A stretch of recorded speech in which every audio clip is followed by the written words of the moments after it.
We are back, and you know what? We're going to check out a cricket video to help teach us a little bit about cricket. It is called Cricket for Americans. Yes. Great. It's an excellent sport enjoyed by billions of people all over the world. And the rules are not at all confusing. Just kidding. They're pretty confusing. Will get back down this end before Chanderpaul can turn and get back. If he beats him back, Chanderpaul is out. Please touch the bat first. Have no fear, though. We're in this together, and we'll have you knowledgeably sipping tea and spectating at Lord's in no time. Okay, so first of all, let's get one thing out of the way. Despite the shared batting of pitch balls and affinity for standing around in fields of grass, the sport has very little in common with baseball. Sorry to disappoint, Americans. Still though, we use America's pastime as the starting reference point. Because, well, it's awesome, and the two do have some things in common. In baseball, the game is played within the confines of boundaries that determine whether a hit ball is fair or foul. But those don't exist in cricket. Instead, the entirety of the field is in play. A cricket field is made up of a large grass oval. Instead, the entirety of the field is in play. A cricket field is made up of a large grass oval with a 66-foot-long playing area, or pitch, in the middle. Applied to baseball, this setup would have made Carlton Fisk's home run a lot less memorable. No dramatic waving declaring the ball fair at all. Set up on both ends of the pitch, the part in the middle, are what are known as wickets. Wickets are made up of 3 wooden poles called stumps, which are hammered into the ground and connected on top by 2 horizontal wooden pieces called bails. Among other things, the wickets are the bowlers, think pitchers, target. But we'll talk more about wickets later. Cricket teams are made up of 11 players. All 11 play the field and all 11 bat, most of the time. While cricket has innings, technically, they're very different from the sets of 9 innings that most Americans are used to watching. In most types of cricket matches, the type you're most likely to catch on TV at least, the teams bat only once. That's it. 2 innings, 1 time through the batting order each, for all the marbles. But there's a catch, pun intended. 2 batters are essentially up at any given time. What? And each batter, or batsman in cricketese, continues to hit until they're out.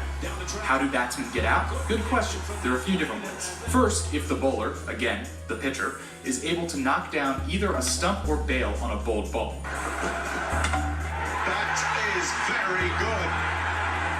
The batter's strike zone. Wow. That's hot. Oh, that's dope. That's fire. Wow.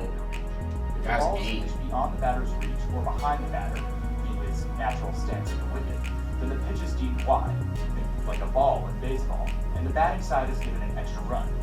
This ensures the fielding team bowls towards the batter, not just chucking the ball in his general direction in order to get through the set number of overs.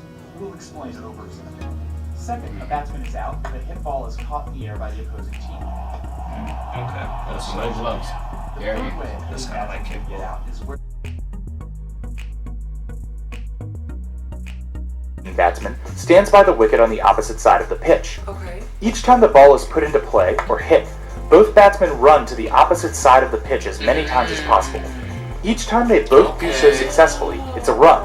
If the fielding team is able to throw the ball at the wicket, knocking down a stump or bail, or if it's thrown into the wicket keeper or bowler, who then does the same, before that batsman makes it back to the end the ball was thrown to, then he is out. Now yes, that all sounds very technical, but it essentially boils down to throwing a ball at a stick to get a guy out. Or ball quick, hit him out! Oh, it's out! And, as we said up top, this game is exciting. There are even home runs and grand slams. If the striking batsman really puts a charge into the ball, sending it past the outer boundaries of the oval in the air, it's called a 6, good for 6 automatic runs. If the ball hits the ground before bouncing over the barrier, it's a 4, which, you guessed it, is good for 4 runs. This run scoring continues through the striking team's batting order, with the field of play flipping and the bowler changing after 6 bowled balls. In Aim. That's what I'm saying. They all gotta be. It's called a 6, good for 6 automatic runs. If the ball hits the ground before bouncing over the barrier. Well, that makes sense how he got 6 sixes. Yes, it is good for 4 runs. This run scoring continues through the striking team's batting order, with the field of play flipping and the bowler changing after 6 bowled balls. In cricket terms, that batch of 6 is called an over. In most one-day matches, a cap of 50 overs is placed on each team, meaning essentially an upper limit of 300 bowls per inning. When a team hits that cap, no matter where they are in their batting order or with their run total, that inning is closed. In addition to reaching the set limit of overs, an inning can also end with 10 of the team's 11 batsmen eventually being retired. And the game will end if the second striking team scores enough runs to reach or beat the first team score. the second team is essentially chasing the first team's score their entire inning. And that, ladies and gentlemen, is cricket. Essentially chasing the first team's score their entire inning. And that, ladies and gentlemen, is cricket. You now know enough to take in all the cricketing action your heart desires without feeling like a complete novice. Pretty cool, right? What a break. Yes? No? Well, hopefully that's an affirmative. But if this is all still too confusing for you, just remember, there's always baseball. A simple game that hinges on a human umpire's arbitrary, often inexplicable calls. The throw, and they got him. No, he calls. An archaic set of unspoken rules and And he's conditions. got too much pine tar, And somehow, even more nuance and room for interpretation than its distant British cousin. Dominguez has a rundown going on Much easier to follow. that way. What an unusual way to turn two. All right, that was a pretty good video. I'm still to confused. explaining cricket.